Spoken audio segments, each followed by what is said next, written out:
la tecnología es una herramienta de muchísimo valor para no solo para los niños, los adolescentes, sino también para los docentes. Para ser exitosos, regresamos al colegio. 9:36. Ya lo dijo la ministra de Educación, Miriam Ponce, que no hay fecha postergable. En el tema de la educación, sector público, se arranca al inicio del año escolar el próximo 11 de marzo. Normalmente las escuelas privadas, instituciones privadas, arrancan una semana antes. Así que en las escuelas privadas estamos ya próximos quizá para el 4 de marzo, el inicio del año escolar. Pero sector público el 11 de marzo, bajo las condiciones que sean. Sin embargo, es importante hablar de la digitalización de la educación en el país, con tanto lo que nos permitió la pandemia, mal que bien, avanzar en el tema digital. Las nuevas tecnologías, ¿cuánto podrían influir en una mejora de la calidad de aprendizaje de la enseñanza en nuestras escuelas públicas? Es la pregunta, creo que todos tenemos que responder y analizar, porque para ello estamos en la comunicación en este momento con Fátima Toche, experta en Derecho Digital. Señora Toche, ¿qué tal? Buenos días. ¿Qué tal? Buenos días, muchas gracias por la invitación. Buenos días, gracias por estar con nosotros en este momento. Hablemos de la importancia de las tecnologías, la digitalización de la educación en nuestro país. Sí, miren, la tecnología es una herramienta de muchísimo valor para no solo para los niños, los adolescentes, sino también para los docentes. A través de Internet se puede acceder a una cantidad de información valiosísima, libros, artículos científicos, tutoriales, manuales. Definitivamente es un recurso muy valioso, pero obviamente sabiendo utilizarlo de la manera correcta y generando habilidades, capacidades en los niños y adolescentes para que puedan aprovechar de la mejor manera este recurso y que se puedan cuidar de los riesgos que también las tecnologías significan para niños y adolescentes. Y dentro de estas opciones que se tiene, por ejemplo, ¿cómo podría explotarse mucho más la tecnología? Siendo una herramienta fundamental para que pueda ampliar el bagaje de conocimiento que esos tiempos modernos te ofrecen. Sí, miren, hay muchos recursos ya colgados en Internet. Por ejemplo, universidades en el extranjero cuelgan clases magistrales gratuitas.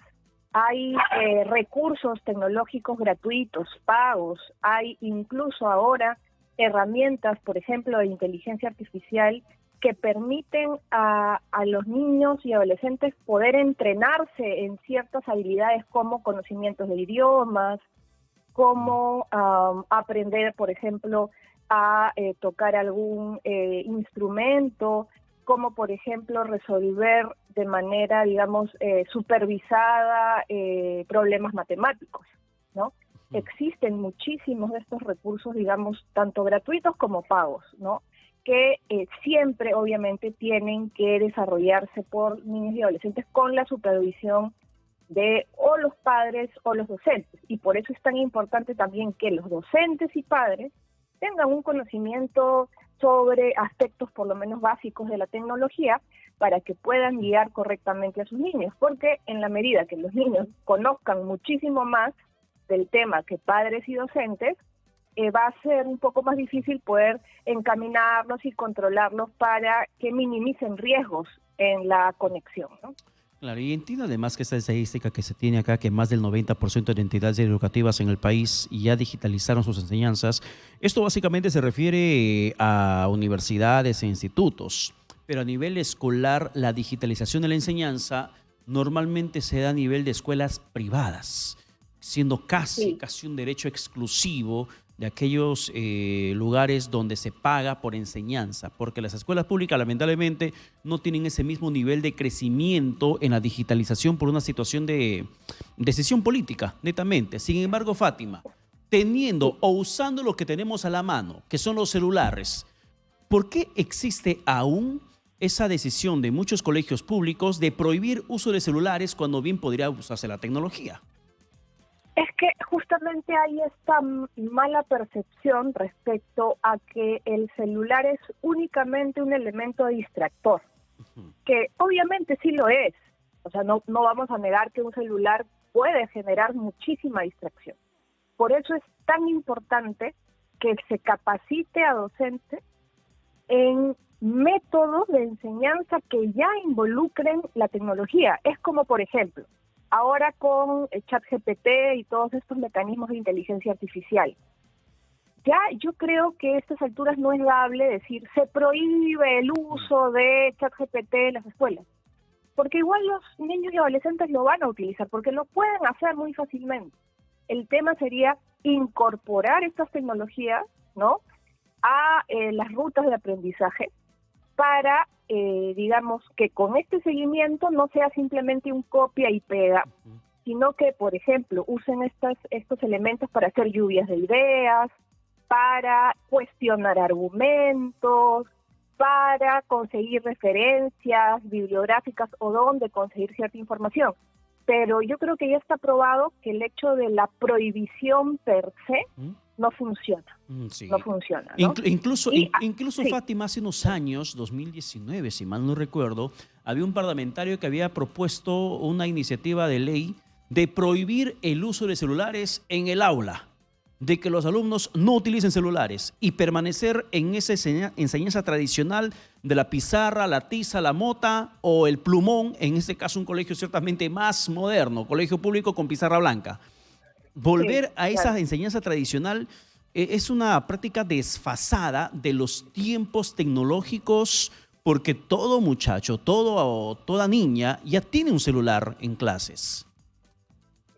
Lógico, o sea, yo estoy totalmente de acuerdo con lo que tú planteas, porque imagínate, ¿no?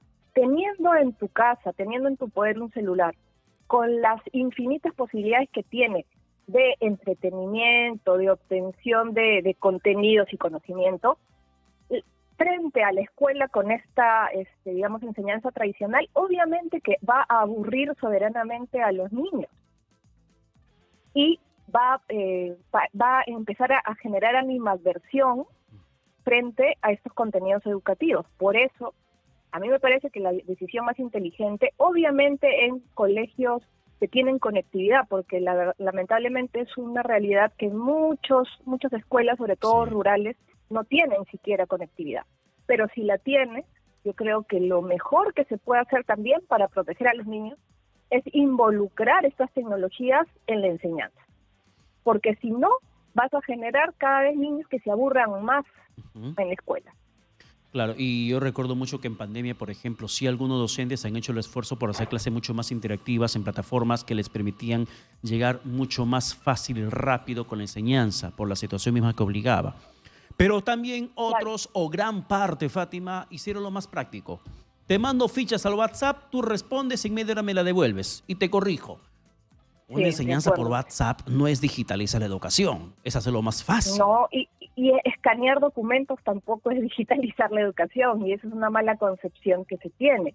Pero también hay que ser claros en que nadie preparó a esos docentes para hacer este cambio en los métodos de enseñanza a lo digital. Estas son cosas que se aprenden, hay cursos, hay maestrías o diplomados enteros que dan estas herramientas para generar aulas dinámicas, aulas inversas, donde el alumno se involucra mucho consiguiendo información en Internet, en otras herramientas. Aquí yo no veo que se haya apostado por generar esas capacidades en los docentes. Y entonces, ¿cómo revertir esa situación? Porque lo que yo temo, Fátima, es que en el tema educativo terminemos siendo analfabetos tecnológicos, con tantos avances, que conozcamos el celular, que podamos chatear, descargar una aplicación para relajarnos, o una aplicación para leer documentos, o algo básico, no nos hace de una persona que domina la tecnología. Como bien mencionas, hay la tecnología de la inteligencia artificial de estos tiempos, y hay redes sociales donde te instruyen en el uso de esas tecnologías, pero también nosotros como adultos no tenemos interés para aprender y prohibimos a nuestros hijos cuando quieren un poco indagar más allá de lo básico que es un chat. Sí, de acuerdo. Hay que tener en cuenta que por más que se prohíba, por más que los adultos no sepan, los niños y adolescentes de todas maneras van a acceder a estas herramientas tecnológicas, porque están a la mano, muchísimas son gratuitas. Entonces o nos subimos a la ola y aprendemos de esto para poder proteger a los riesgos también indiscutibles que traen para los niños, o vamos a generar niños que lo único que aprovechan la tecnología es para chatear, para hacer juegos en línea, que está muy bien para ratos de ocio, pero que no le sacan el provecho, el jugo suficiente, o vamos a generar niños y adolescentes expuestos a una serie de riesgos, porque ellos no van a dejar de entrar a Internet y no van a tener las herramientas suficientes para protegerse ante, por ejemplo, personas que quieren hacerles proposiciones sexuales, acoso, sexting, una serie de cuestiones que son reales, que no implican que los niños no deban acceder a tecnología, simplemente que tengan las herramientas para protegerse, ¿no? Y orientación de los padres, de los docentes. Hay una estadística muy clara que nos menciona, Fátima, que 523,000 docentes existen en el país, de los cuales casi el 70%, 67% exactamente, labora en colegios públicos. 33% lo hacen privados y el 74% en ciudades y el 26% en zonas rurales. Si hay una preocupación de que por lo menos se estima que casi 500,000 que está en ejercicio no haya recibido ningún tipo de formación en situaciones tecnológicas. Pero estamos hablando de docentes en ejercicio que no reciben capacitación. ¿Y qué es de aquellos estudiantes de pedagogía para ser profesores que tampoco tienen una currícula muy adecuada a tiempos tecnológicos? Así es, eso es lo que yo justamente te comentaba hace un momento, ¿no? Que los docentes no reciben capacitación en estos aspectos. Y por ahí habrán algunos que de manera autodidacta se forman en esto, que tienen esta curiosidad de aprender más, pero lamentablemente no es la mayoría. Entonces, frente a esta desprotección al final y este retraso, lo único que queda es que los padres también tomen responsabilidad en el asunto y que se informen, que lean un poco sobre esto y que se abran discusiones dentro de la familia respecto al uso de tecnología, respecto a los riesgos de la tecnología, y que no se subestime a los niños respecto a lo que ellos pueden hacer y conseguir hacer con herramientas tecnológicas adecuadas. Y esto parte por una decisión del padre cuando se trata el hijo en casa, pero también decisión políticas públicas de materia educativa cuando se trata de la enseñanza ya en aula. Y allí también creo que tiene que haber un entendimiento entre docentes y padres. Porque, por ejemplo, reunión de padres, escuelas públicas, sobre todo las públicas, las privadas no tanto, pero también a veces. Escuelas públicas, reunión de padres. Por favor, señores padres de familia, no manden a sus hijos con celulares. Aquí el celular está prohibido sacarlo en clases. Entonces uno se pregunta, ¿y para qué avanza la tecnología si no nos adecuamos a ella, Fátima?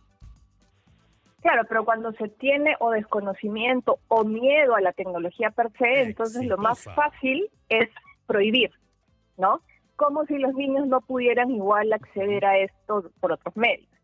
Entonces, para mí, la única alternativa es incorporar estos elementos, ¿no? Y los padres, como también vienen de una escuela de enseñanza más antigua, incluso celebran estas decisiones de prohibir el celular en muchos casos, ¿no? Pero no tendría que ser esa la idea en esos tiempos. No, en lo absoluto, en lo absoluto. Tendríamos que adecuarnos mucho más para que de esa forma la enseñanza pueda ser mucho más eficiente y hasta didáctica para los estudiantes. Para terminar, Fátima, ¿existen plataformas a las que se podría uno acceder para un sistema de enseñanza o de aprendizaje mucho más continuo? ¿Existen plataformas libres en esos tiempos? Por supuesto, hay plataformas libres, hay plataformas que tienen material gratuito y otras pago. YouTube, sabiendo utilizarlo correctamente, también tiene muchísimos tutoriales, muchísimos canales de universidades del más alto nivel del extranjero que permiten acceder a información y clases de muy alta calidad también. Y hay perdón, Fátima, y ahora que mencionas YouTube, sí, yo quiero mencionar la importancia de la tecnología en estos tiempos a los padres de familia, también para profesores, porque yo leí información de un joven que ingresó a la universidad en este último examen de admisión, y él daba su testimonio de que se preparó de forma autodidacta, se podría decir, en casa. ¿Cómo se preparaba? Compró todos los exámenes de admisión que pudo haber encontrado de su universidad, y él comenzaba a responder. Y aquella que respondía mal, él se iba a indagar. ¿Dónde? ¿Un profesor privado? No, a YouTube. Si había un ejercicio que no pudo responder, comenzaba a prepararse sobre ese ejercicio de álgebra, aritmética, lo que sea, en la información que descargaba de YouTube. Alguna información de biología, de ciencia, de letras, indagaba en YouTube y se iba perfeccionando su aprendizaje conforme pasaba el tiempo sobre los resultados de los exámenes que él obtenía en esas autoevaluaciones que se hacía de forma diaria. La tecnología le funcionó muchísimo bien e ingresó a la universidad sin el paso por un centro privado. Sí, como digo, hay personas que han aprendido íntegramente idiomas, íntegramente a tocar instrumentos gracias a tutoriales de YouTube, por ejemplo. Hay gente que se ha preparado para, como tú bien dices, para la universidad, para un examen, utilizando información que está en Internet. El único tema aquí es tener una guía respecto a dónde encontrar información de calidad y fiable, porque también es un hecho que en Internet se encuentran noticias falsas, información incorrecta, muy superficial a veces, pero con el acompañamiento de dónde encontrar información fidedigna, de calidad, de valor, se puede generar muchísimo conocimiento. Perfecto. Fátima Toche, muchas gracias por esta conversación. Gracias. Conversación e información sustancial para adecuarnos a tiempos tecnológicos que acabamos de compartir con Fátima Toche, experta en Derecho Digital. Son las 9:53. Esta ha sido nuestra secuencia. Regresamos al colegio. Para ser exitosos, regresamos al colegio.